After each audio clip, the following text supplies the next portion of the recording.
Hey everybody, this is Dilyana and Lj and I'm excited to bring you Menopause Made Easy, a podcast designed to provide you tips and strategy to navigate the changes in woman's body, mind and spirit with more grace and ease. I appreciate you tuning in. Remember to like, subscribe and turn on your notifications so you are updated of each episode release. Alright, let's dive in. Hello and welcome to Menopause Made Easy, where you find the tips and suggestions how to navigate menopause with ease and grace. And today I have a wonderful guest, Lj Johnson. She's a doctor and she specialized with fibromyalgia and fibroid. What else? I know, so many different things. So I am the holistic hormone expert, Lj Johnson, Dr. Johnson, and I specialize in endometriosis, PCOS, and fibroids. So all your women's health issues, especially when it comes to reproductive health, womb health. I know not so fun, not so sexy stuff sometimes, but that is my area of expertise. My goal is always just to get you in the driver's seat of your health, right? To not be overwhelmed with symptoms, to not be just running around with the symptoms. The symptoms usually kick our butts sometimes. So that's the part where I kind of come in and give you the tools that you need so that you can be managing endo, PCOS, and fibroids, menopause, premenopause, perimenopause, all the fun stuff. Hey, how you come to this idea? What inspired you to work exactly with these problems? That's such a good question. I get this question all the time. It gives me goosebumps. So here's the thing.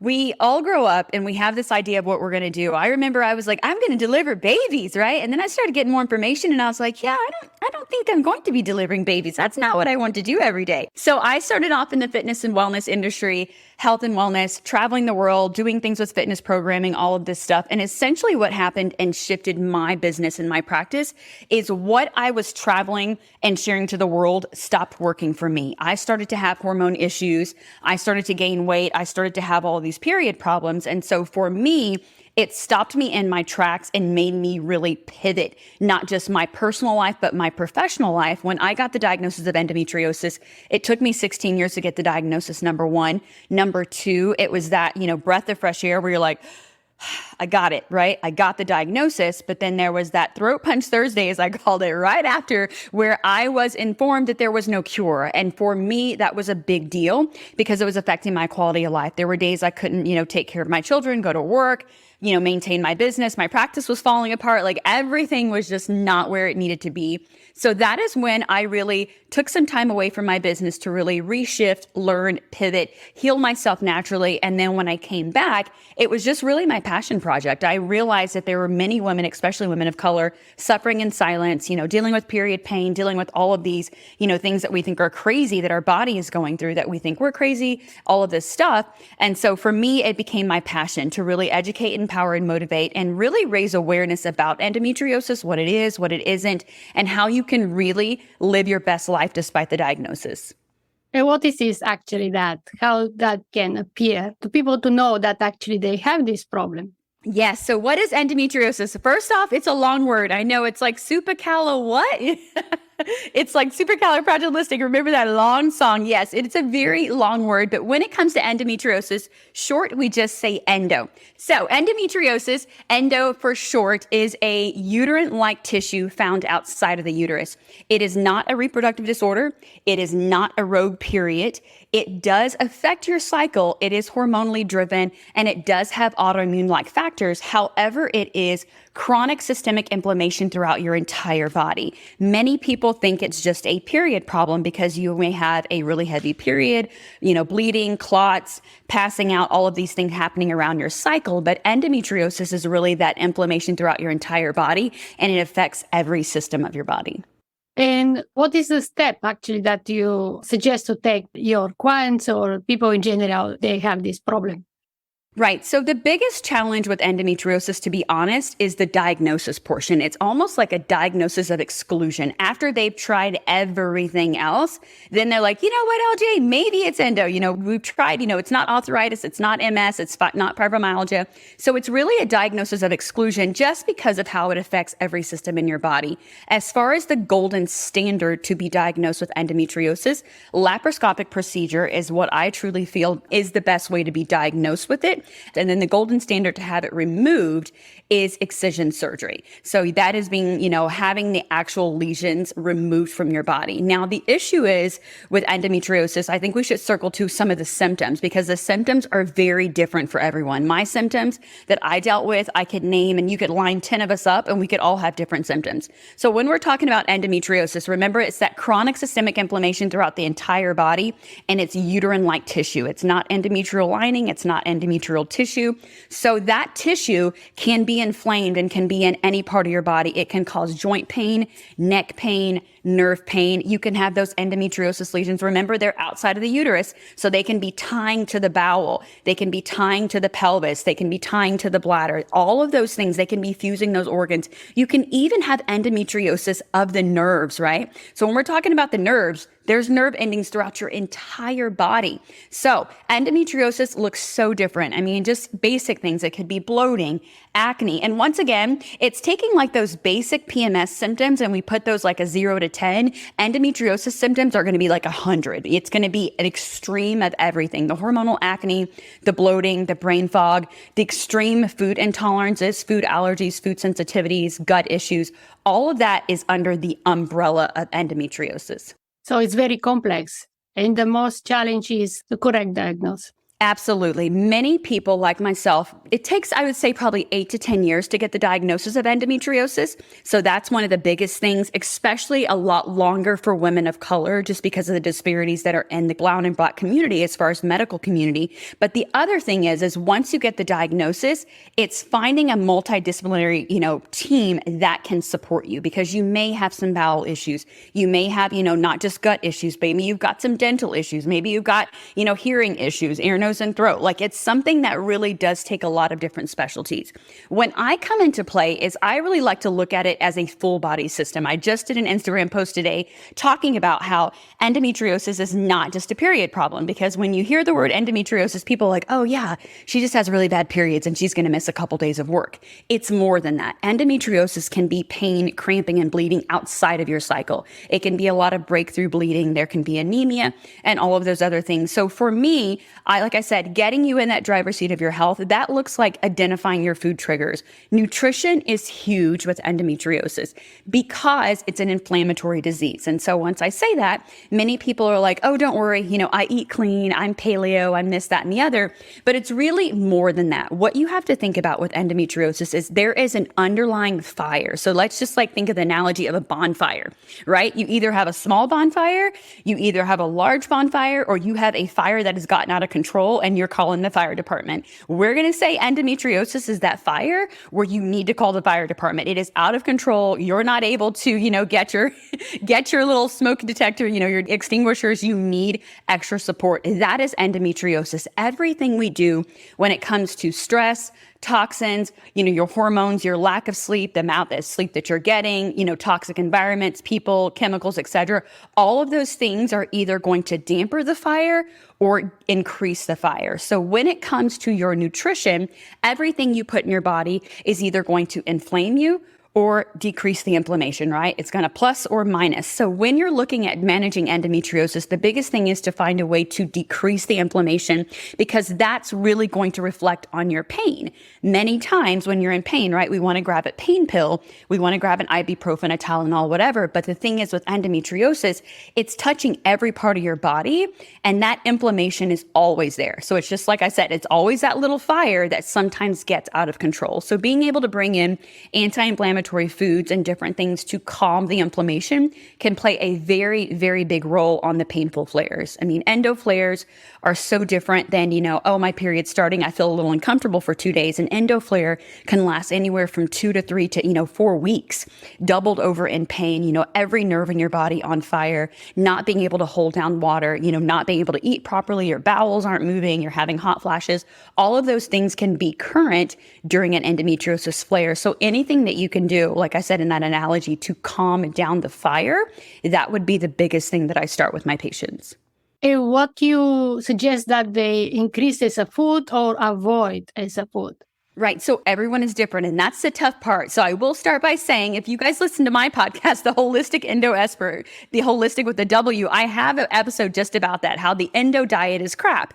And why I say that is, number one, there is no endo diet. There is no cookie cutter protocol. So if anyone tells you, these 10 foods turn everyone's endo pain off, that's not true. And I kind of used to be in that camp where this is what works, but everyone's body is so different. Now, what I have found overall in the endo community, that things like wheat, gluten, and dairy are just inflammatory to our bodies. Now, some people on the healing journey, I'll be honest, I've healed my gut. My gut is more healed up. I don't have leaky gut. I can bring in a little dairy here and there, but it's definitely not something I bring on a consistent basis. But I will be very honest. I am 43, and just now can I bring in the dairy in the last year. I've made some huge changes in my gut health. I've done some GI mapping. I've had to do some elimination diets. I didn't just, stop eating butter for 2 weeks and then bring it back in and everything was okay. Like, it was a whole process of healing my gut. So the more your gut is healed, the more you can bring in the variety. But while you're typically healing your gut, avoiding anything that's going to be inflammatory. So that's like wheat, gluten, soy, but even thinking of some vegetables. So sometimes the nightshades, some vegetables, I know it's hard to believe that you're eating clean and your veggies are working against you, but here's the deal. Some vegetables like white potatoes, eggplant, bell peppers, as much as they add all the fun color to your salad, those can be inflammatory to your body. And so what you really have to do is work with someone, a dietitian, a nutritionist, someone like myself, to piece all the things together. Because once again, we don't want to just silo and be like, oh, if I fix my nutrition, it's going to cure my endo, put it into remission. My endo is in remission right now. And I'm telling you, it wasn't just making nutrition changes. I had to make changes in my movement and my fitness. I had to also, look at my hormones. No, it is not just a hormonal disorder. However, the hormones play a huge part in gut health, nerve health, integrative health as far as your immune system. So it's being able to find those foods that really combine that. And it's just, once again, always what you can do to damper that fire. So looking at those foods that you can remove. Now, bringing in more leafy greens, different things like that can be helpful. But once again, everyone's healing journey is different. I was working with a patient earlier today, and she was talking about, when she's eating animal protein, she feels great. And then when she's, doing a bunch of vegetables, she's like more gassy and bloated and all of that. And so that lets me know that there's something going on with her gut, that it's not able to break down, what you would consider, eating clean by bringing in all the greens. So it really is more specialized to each patient. Let's talk a little bit about the fibro, because many women have this problem. Is that also related with the food? It can be healed with the food, or there's something else? Yes, fibroids. So fibroids, when I think of fibroids, I really truly think of hormones and toxins wrapping themselves around each other. This is the thing. I know that you don't think of a fibroid as a blessing. By no means am I saying it's a good thing, but it's your body trying to protect you. Here's the biggest thing when you have fibroids. People will come to me, and I'm sure you've heard it too. What can I do to dissolve the fibroid? The fibroid is the size of a grapefruit. I want to shrink it down. I want to get it out, but I want you to look at it from a different lens. Is it truly possible to shrink a fibroid, get rid of the toxins if your pathways are blocked? For me, I look as a fibroid as your body saying, hey, hold up. The trash, I can no longer take the trash out.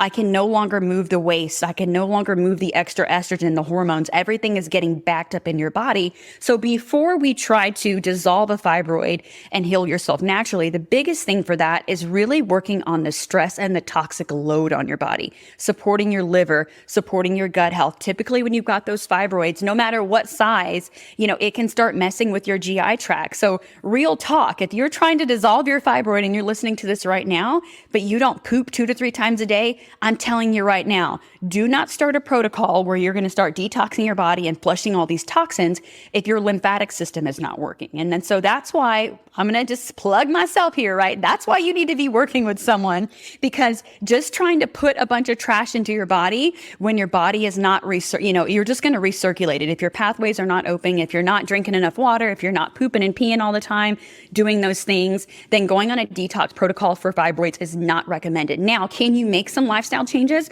I've seen some huge wins with my patients by removing red meat. Now, some don't remove just red meat. They keep the protein, but what they do is they get away from all of the, cheaper meats that are going to have all the antibiotics and, all these other things, steroids that are in there. They're actually feeding the fibroids. So it's finding the foods that are going to heal your body, but also not bring in that toxic load. Another big thing with fibroids, and it's nothing, people don't really think about it, your cleaning products, your beauty products. Ladies, when we get up in the morning, we want to put the eye cream, the mascara, the eyelashes, the hairspray, all this stuff.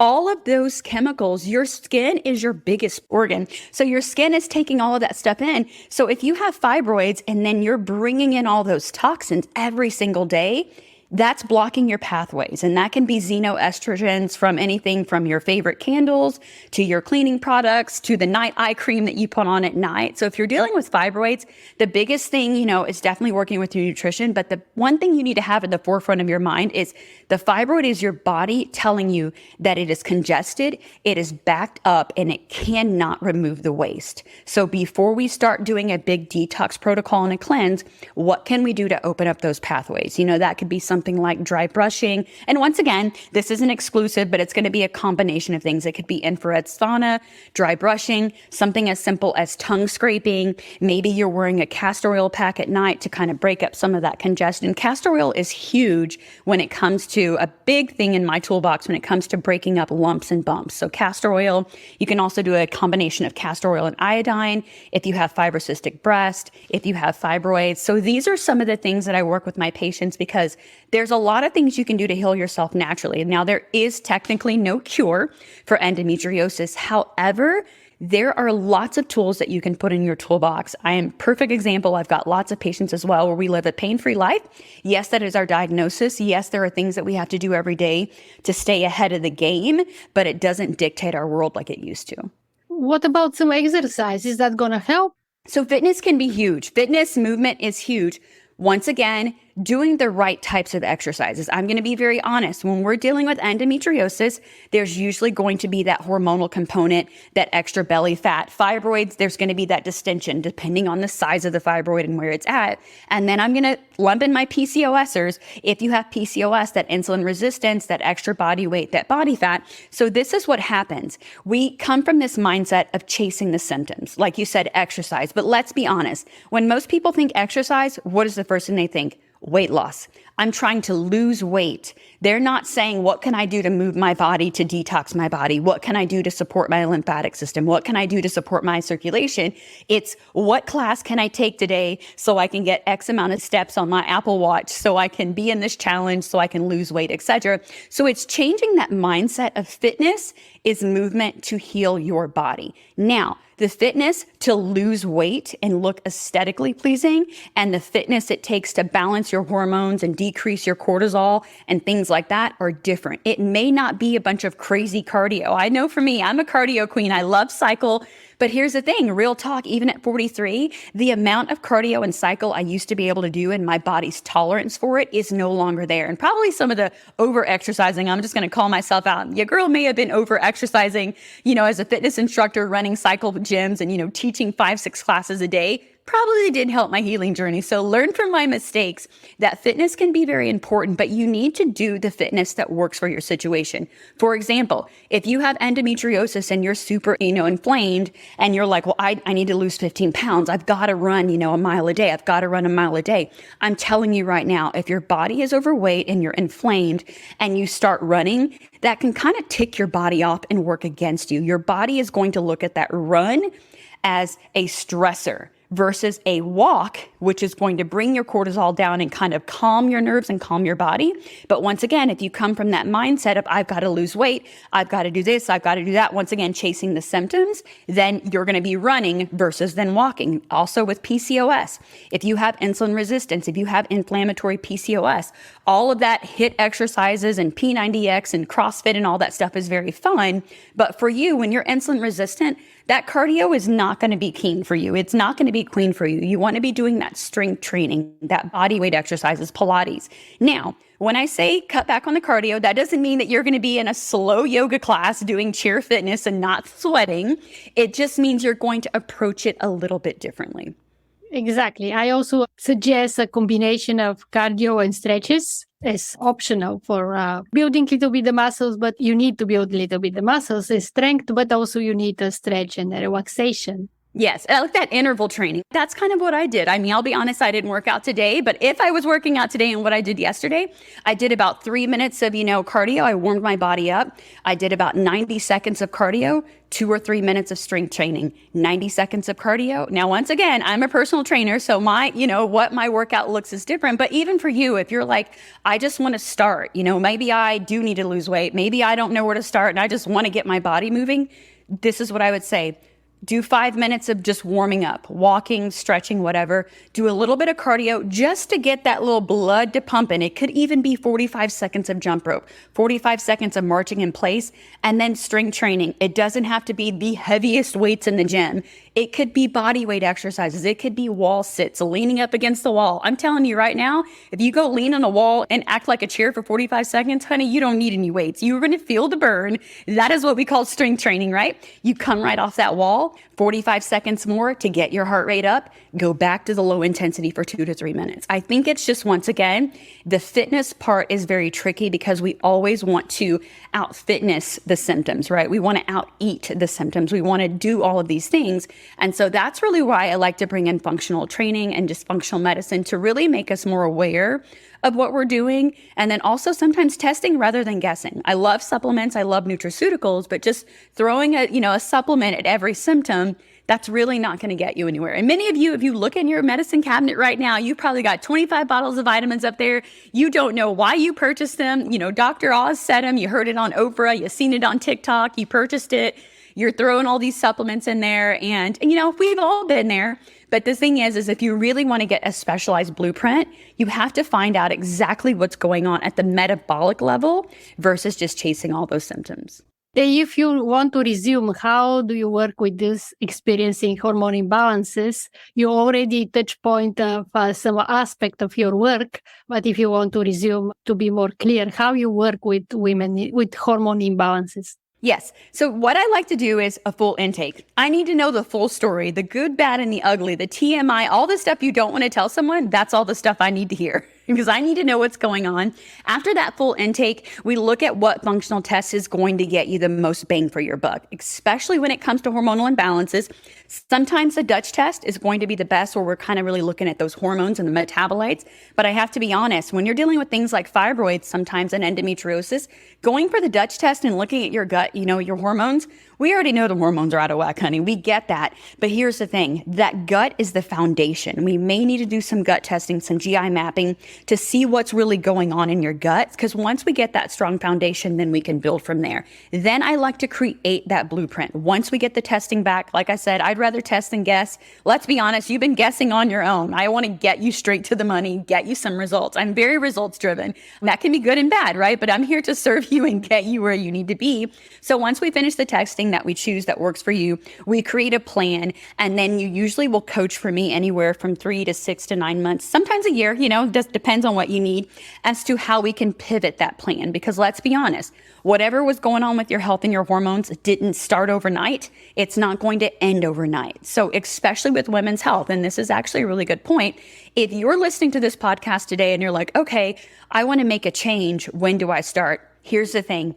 You start today, because especially when it comes to women's health and hormonal health, 90 days. So let's say you're listening to this in January. You've got to get started January, February, March. If you start putting in the work for January, February, and March, you'll see those results in April. Here's the thing that we typically do. Oh, I don't care until the summer. I'll get started in the summer. It doesn't work that way. You have to start now and give your body about 90 days to pivot. You have to give it 90 days to shift. Now, you will start to see results sooner, but I really like to work with people just so they can get that blueprint and then give you those steps to pivot, because sometimes maybe you're doing something, you're taking a supplement, you feel really good, but then we need to support your detox pathway, or possibly, you're like, hey, I'm dropping too much weight, I need to bring something in, and we have to look at that metabolic component. So I really like to bring everything in, but not just the nutrition, not just the fitness, but let's be honest, if you're dealing with a chronic illness, especially an invisible illness, there's a lot of mindset work that comes into that. So we have to really look look at the mindset.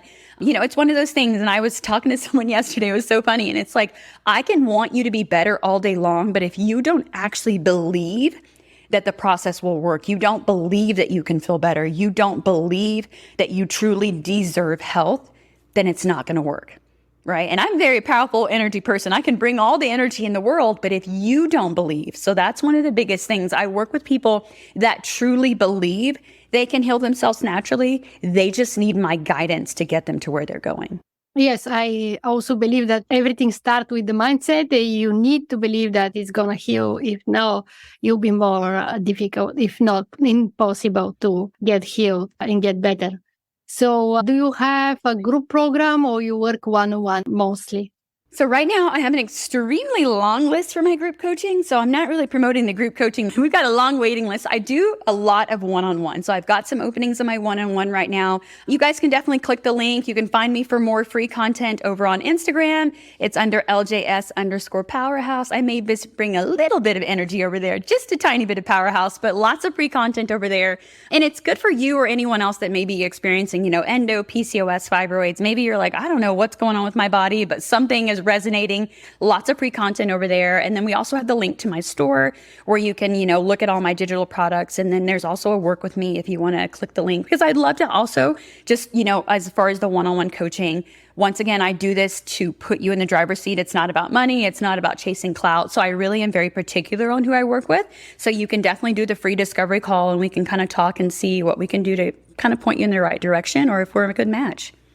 So what's the one thing they can do today to start balancing hormone naturally? The one thing, what would be my favorite one thing? All right, it's not going to be the fun, sexy, the pooping 2-3 times a day. I'm going to have to start there. You got to have the poogasm. It just is what it is. You got to be drinking enough water. You got to be bringing in the fiber. You got to do whatever you can to make sure those bowels are moving, because if those bowels are not moving 2 to 3 times a day, you're essentially recirculating those hormones and just making your situation even worse. So I would say drink that water, get those bowels moving, do whatever you need to do.